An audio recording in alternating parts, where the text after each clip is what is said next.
Pagi Moms, hari ini Umi Ayu mengajak kakak Embun bermain air di water park. Tapi untuk mengajak kakak Embun yang terhitung masih balita, harus ada persiapan khusus Mom, agar liburannya tidak terganggu dan si kecil aman sampai kembali pulang. Apa saja yang harus diperhatikan ya? Yuk Mom, kita ikuti terus kegiatan Umi Ayu dan kakak Embun.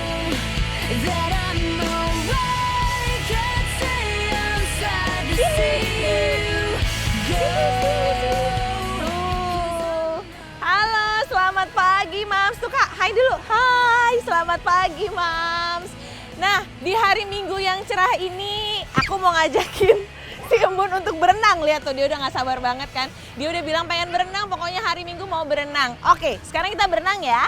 Nah, karena saya berenangnya sama si Embun dan dia masih balita, jadi ada hal-hal nih Mams yang harus diperhatikan ketika mengajak si kecil untuk berenang.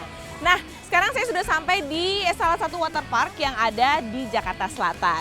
Untuk syaratnya, yang paling diperhatikan adalah biasakan si kecil untuk makan 1 jam sebelum berenang. Ini supaya menghindari si kecil kram perut ataupun masuk angin. Dan jangan lupa juga nih Mams, nih snacknya si kecil jangan lupa dibawa ya, karena yang namanya berenang itu pasti cepet lapar. Nah, terus ada lagi nih yang cukup penting. Biasakan sebelum masuk kolam renang itu bilas-bilas dulu atau mandi dulu. Karena ternyata Mams, kalau kita belum bilas-bilas atau belum mandi, lalu kita langsung masuk kolam renang, itu bisa membawa kuman loh. Nah, sekarang saya mau ke sana dulu, mau bilas-bilas dulu ya Mams. Ikutin terus.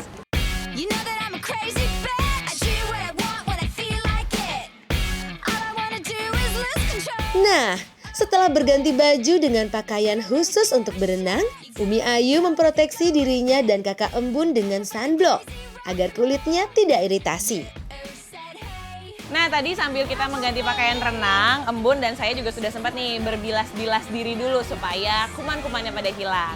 Nah, karena kita sudah ganti baju, sekarang sebelum kita masuk ke air, ada lagi nih yang harus diperhatikan. Yang pertama, karena ini mataharinya cerah sekali, jadi jangan lupa ya Mams untuk menggunakan tabir surya atau sunblock ke tangan si kecil. Karena kalau kita terkena matahari langsung juga cukup membahayakan loh Mams. Habis pakai sunblock, jangan lupa ya untuk menggunakan pelampung, karena ini untuk keamanan si kecil juga.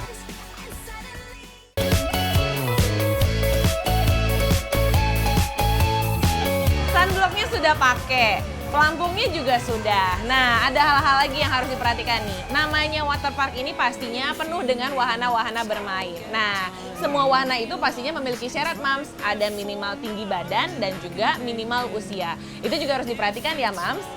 Nah, satu lagi nih, kalau ternyata semuanya sudah memenuhi syarat, tapi tanyakan lagi nih si kecil, dia mau nggak main-mainan itu? Karena takutnya kalau dia tidak mau, jangan dipaksakan ya, takutnya nanti malah trauma Mams. Nah, sekarang kakak Embun mau main yang mana? Yang itu apa yang itu? Itu? Oke, let's go!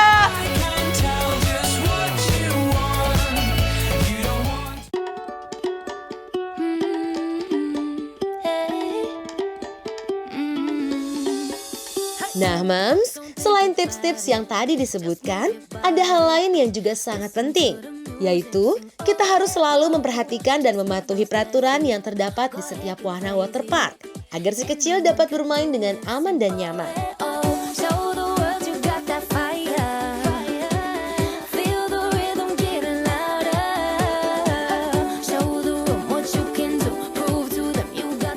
Nah, Mam, sekarang saya sudah bersama dengan Pak Bambang. Beliau adalah supervisor di water park ini ya. Nah, Pak Bambang, kalau kita ini sebagai orang tua terutama ya ketika mengajak anak-anak ke sini, itu kenapa sih harus menggunakan pakaian renang? Sebenarnya apa bedanya antara pakaian renang dengan kaos biasa? Karena kan mengingat orang Indonesia biasanya lebih nyaman nih menggunakan kaos ketimbang pakaian renang yang cenderung membentuk badan. Ya, kalau pakaian atau kaos biasa yang digunakan, kaos-kaos ini cenderung lebih menyerap air Oh gitu. dan akan melekat di badan.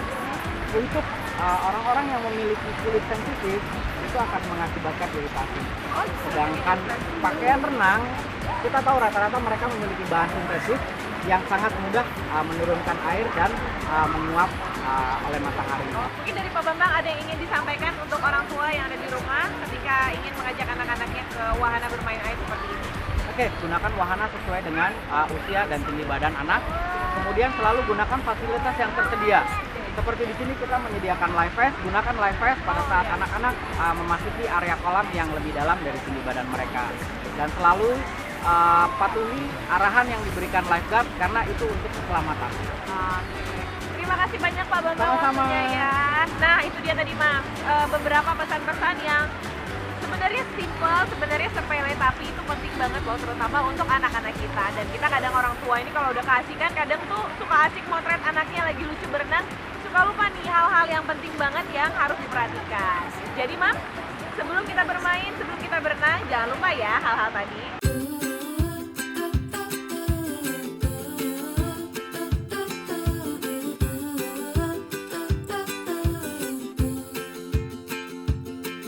I'm happy to be sad. It's funny. Nah, Mams, pemberian kaporit pada kolam renang itu sudah pasti. Tapi di waterpark ini mereka juga memiliki takaran yang khusus. Nah, untuk mengetes seberapa banyak kadar kaporit yang ada dalam air di sini, mereka lucunya menggunakan kunyit loh. Seperti apa? Lihat liputannya ya. Figure it all out.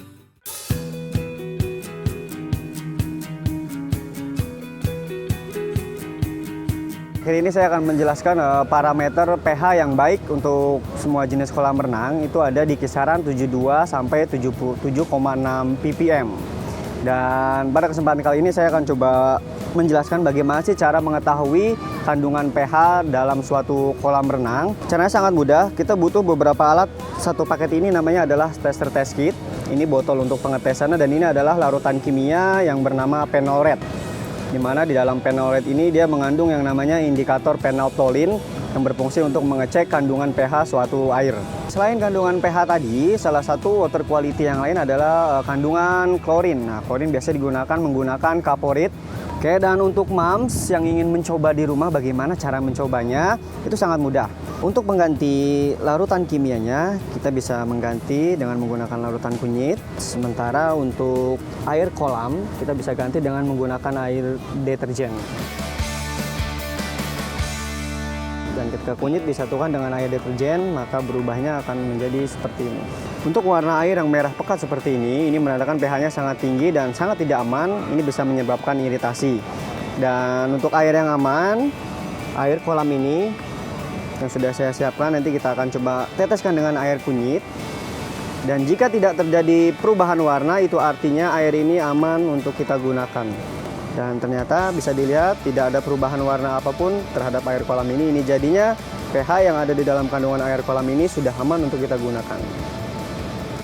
Oke, baik Mams, cukup mudah bukan untuk bahan-bahannya dan sangat mudah untuk didapat. Jadi untuk Mams bisa mencoba bersama anak-anaknya di rumah.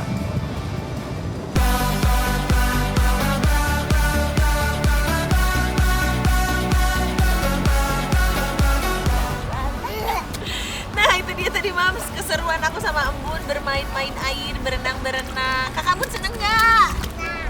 Oke ya udah kalau gitu Mams, itu dia tadi keseruan kita berdua. Jangan lupa ya kalau misalnya mau berenang, sekali lagi perhatikan hal-hal penting tadi.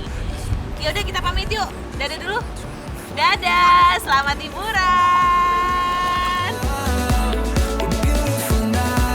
Wah, seru ya Mom melihat kakak Embun dan Umi bermain air di waterpark. Berlibur tidak perlu jauh-jauh kan Mams? Dimanapun tempatnya, asalkan bisa menghabiskan waktu bersama keluarga tercinta, pasti akan selalu terasa menyenangkan. Selamat berlibur ya Mams.